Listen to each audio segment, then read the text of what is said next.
We all heard about order flow, footprint charts, big trades, volume imbalances. Everyone's saying that it's key to reading the market, but only a few people actually become profitable with it. And the reason for this is because it lacks structure. You can understand depth of market perfectly, read tape for 5 hours and know all these patterns like icebergs and pulling, but you will never become profitable by just doing this without proper context and location. This is exactly the structure that order flow lacks, and the solution for this is OptionsFlow. In this video, I'm going to explain how to create an ultimate edge by combining OptionsFlow with order flow.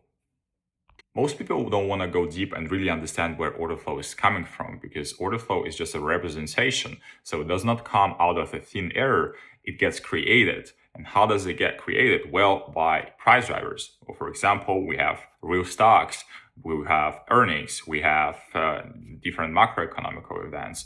But the most important one of them is the options flow, so dealer hedging in the options market. When a market maker sells you an option, they're exposed. So they hedge by buying or selling futures, normal ES, NQ contract that we all trade.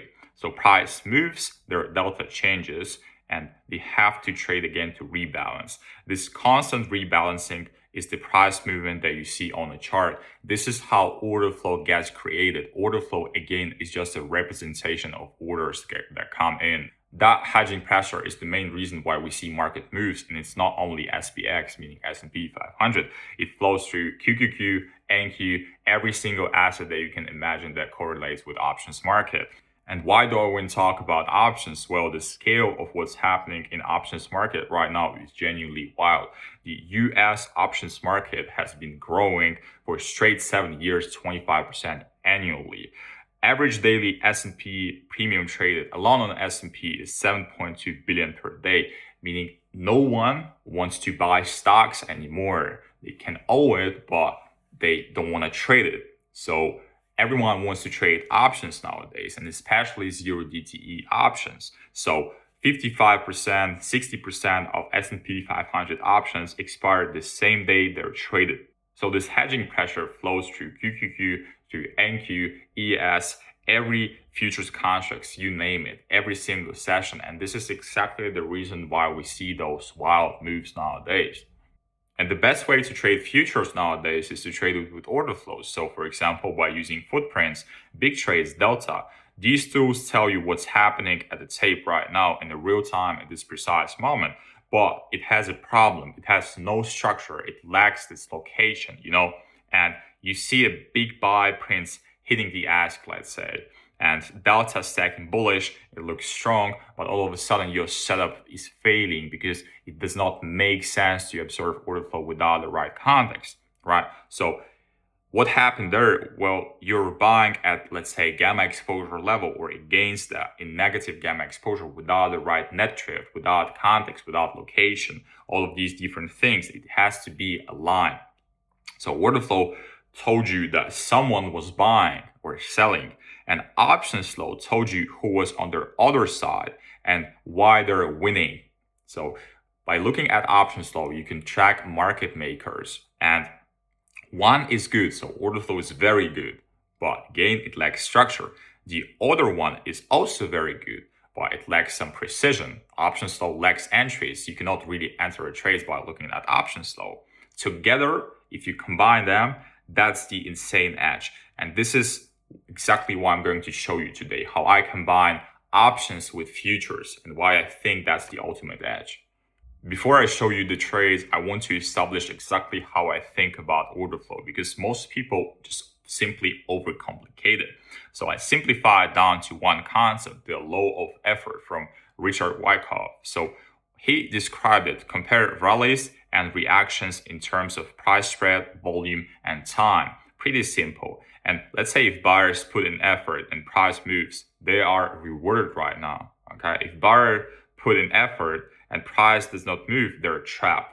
And trapped buyers become fuel for the sellers. Same on the other edge, right? So vice versa, trapped sellers become fuel for buyers.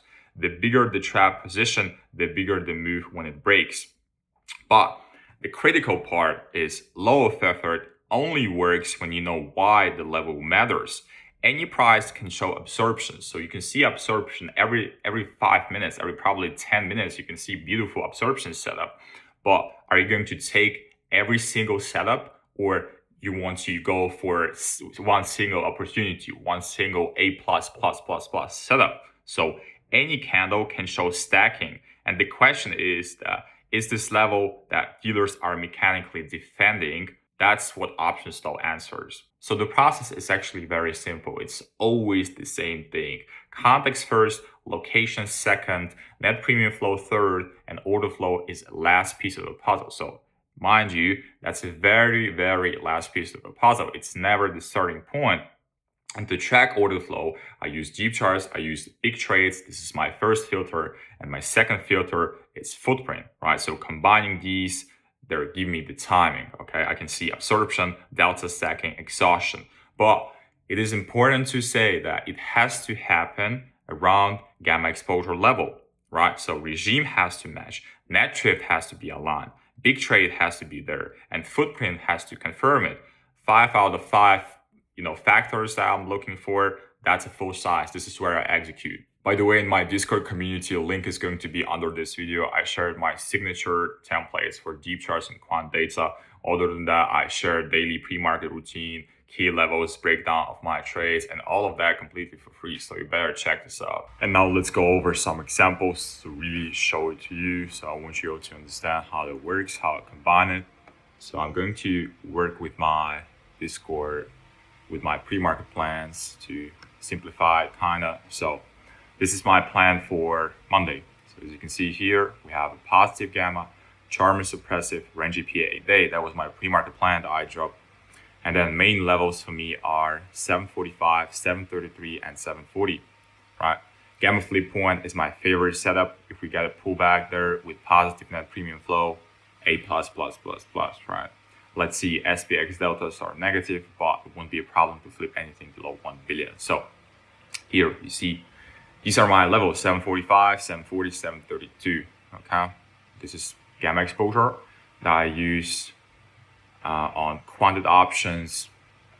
And then that's the charm surface to kind of understand where we are on SPX as well. This is negative delta.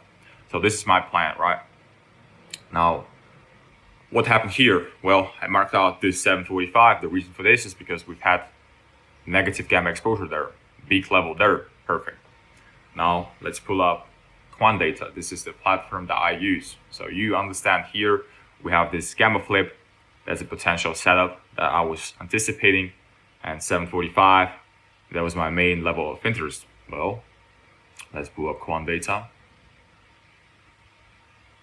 and see what's going to happen here. So on quant data, this is my template that I dropped on my Discord as well. Here's what you can see. All right, so looking at this net delta, around 745, we've had 250 million. So it's not actually the nicest delta, right? So it can be flipped very easily. And as you can see, this is green. So those can become negative very quick. And then what I can see here, around 745, we've had this level of positive gamma exposure, 173 million. That's a very, very, very big level.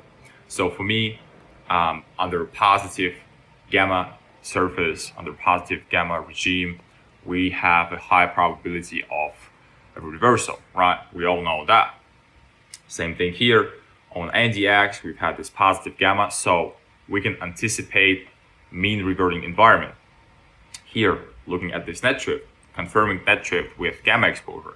Same way as I explained in my previous video, so you should check this out. Here, you see that? So we are pushing up, but this push is basically fake. And the reason for this is because we have no support from the net drift, from the premium flow, right? So as you can see, we are dominating from this put side. So puts are dominant and calls, they're below zero. Volume is negative, so I pay attention to QQQ only, right? So I pay attention to SPX and DX as well, but mainly to QQQ, to be honest, right? And you see this push it's pushed all the way up. That was pretty synthetic, this is what I call. So it's like a fake pullback. Price is moving, yeah, of course, but how far we're going to go? Well, not really far, as you can see. And we touched this 745.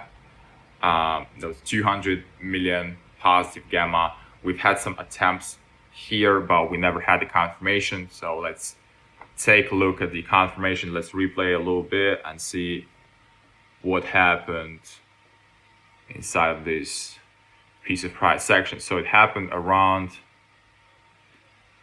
this time right here. So that's around 4 p.m. So this is very important right here. This is the first touch on 745, so as you understand. And here, as you can see, we got those buyers stepping in, these buyers trying to step in, but we see no aggression, right? We see no initiation. We see these guys try to step in, 100 sellers, and they never got rewarded. So if we're going to see a aggressive close and volume chart, then it's a sign for me to take a trade, right?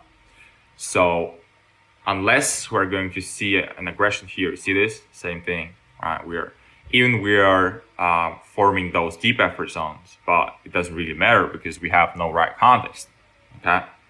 So we have to push a little deeper into this gamma exposure to see what is going to happen right here. And for me, how I use order flow, I kind of simplify it down to law of effort from Richard Wyckoff. So let's pause real quick. So for me, it's very important to track trap participants. That's the first step. So someone has to get trapped. At this point, what I see here is you can see these buyers stepping in. So on the footprint chart, 151 here, 254. These are 2 footprint charts that I use, right? So a bunch of buyers here at the top. We're trying to push the price up, right? And here, there's even deep effort zone got created. Perfect. Essentially, what we need right now, we would need to see some sellers step in on the footprint chart, maybe big trades. Same here, run this imbalance, run this deep effort zone, and I'm going to take this trade, okay?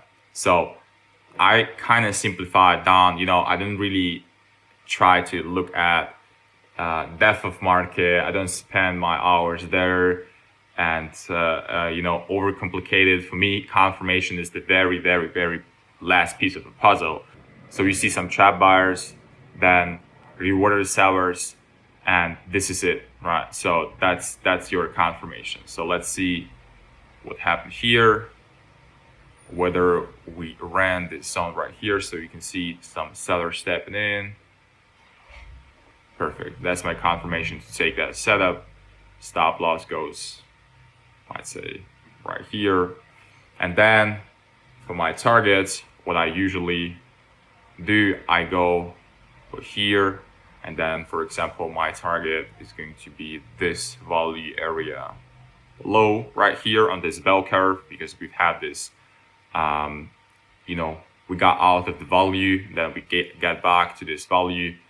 And according to auction market theory, we have to run down to this value area low. So that's the first target.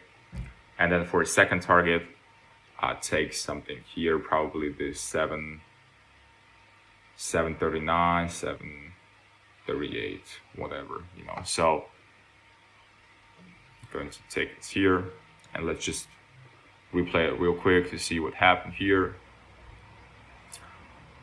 So let's take my target probably here. That would be the best. You can see some sellers trying to step in. Trail your stop loss at this point. If we're going to run this seller, yeah, perfect. Trail my stop loss. Retesting that VWAP. Let's replay a little bit to make it quicker. So trapping this guy right here.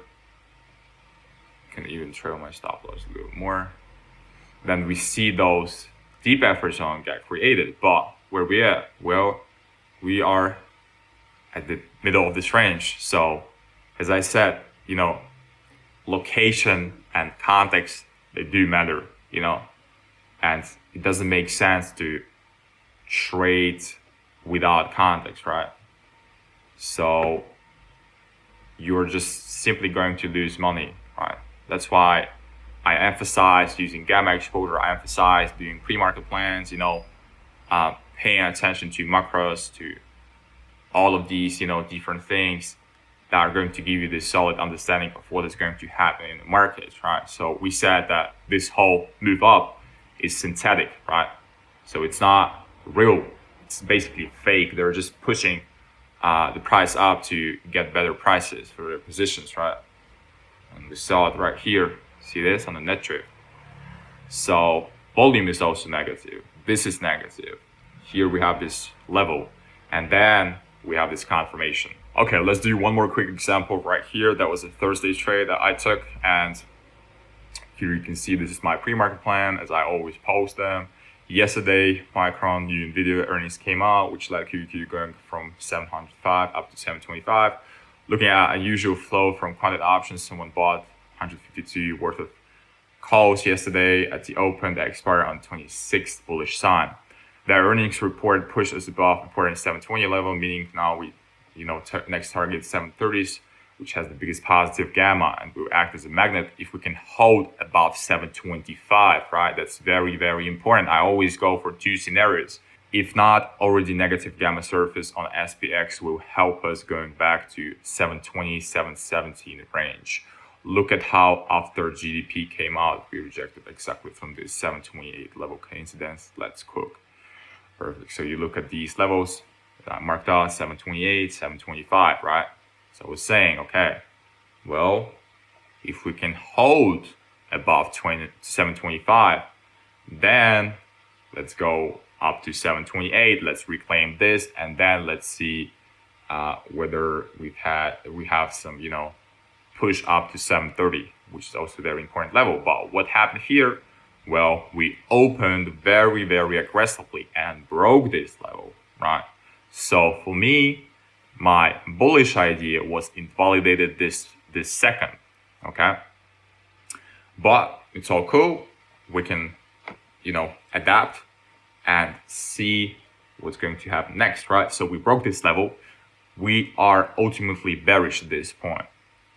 Okay, let's confirm it with Optionsflow again. So let's go back here.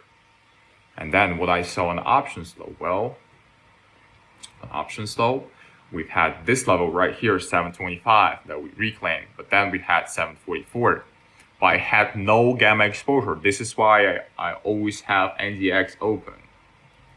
What we saw on NGX, we've had some more clean level right here. So this level right here of 100 million. And you have to understand it's not going to happen as precise always, right? For me, it was enough to have this kind of pullback, right?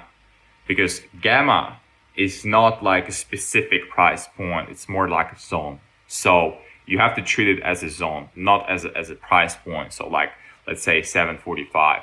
This is why I always, when it comes to QQQ, you see, I mark this up as a zone, right? Same thing on NDX. So we came back on NDX. This is major positive gamma. We know that positive gamma acts as a support and resistance. And what we saw here on QQQ was not as good as yesterday on previous example, but you see around 735. Regardless, we've had some puts dominant, Also here, we've had negative volume. So that is valid as well, especially taking this aggressive order flow into consideration that I'm going to show you real quick. So let's take a look. This is where we open. This is this huge candle. So let's replay a little bit. And let's take this trade. So we see this aggression, we see deep effort zone trying to get creative. And then buyers try to push every leg, you see this? And they cannot succeed. So here we see some major selling. And now all I need basically is to wait for a solid pullback. right? So it's like I don't need anything else. I need a pullback. I need to get in because to me it looks very, very nice. And you see how I combine it with volume as well. So this trade was from this cash session POC. That's another confirmation here. So you see how I stack these confluences. You see those buyers step in, here buyers step in, retesting those sellers, 146. Here we're testing this POC once again, you see that? And then we see some sellers stepping in right now. And this is my entry confirmation, right? So I usually go with the flow, and you're going to see why I do this, because this trade was pretty insane. To be honest, I really closed it very, very early, which is not the best, but it's because of consistency rule. I could go max for 1,500 per account, but it is what it is. I closed it way too early, but ideally this is what my trade management should look like. So my first TP, should probably check this out. Yeah, 720 pretty much. You see that 720 is the cleanest one. And here there's like huge potential on this day. So we're consolidating a little bit. Those buyers try to step in at the bottom right here. And my thinking process was, okay, if we can run these guys, that means that sellers, clearly want this. So you see some sellers trying to step in, and this is exactly, the squeeze that I was waiting for. So then that's the first TP right here. And then you can ultimately target whatever you wish. 720, that's probably the best target right here. I don't even know what it was in NQ right now. Yeah, around this high. So 720 was around here. But there is a potential, to run. And every time I'm in a position, trail my stop loss, pretty much behind those deep effort zones. That's very nice. Here, let's trail it more aggressively, perfect.